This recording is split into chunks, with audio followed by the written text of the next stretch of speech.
All right, man. Welcome to Crow 777 Radio. This is a bumper for episode 513. Jason Lingren is with me, and David Avocado Wolf returns. We're going to cover in hour one a topic that's really gaining in popularity. It's called electroculture.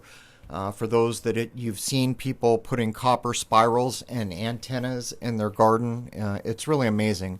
It's like the vinegar thing. It works. I mean, there's no doubt it works. And the world is just waking up to using subtle atmospheric energy in their garden and reaping the benefits. We'll learn more as we go along. In hour two, we're going to cover parasites and how to get rid of them. Parasites in the body. Hour one is free to everybody at crow777radio.com. That is CRROW777radio.com. Members know to log in for the full episode. Members get access to all the forums, the comments under every episode, and the 2-hour film Shoot the Moon, which covers all my telescopic work.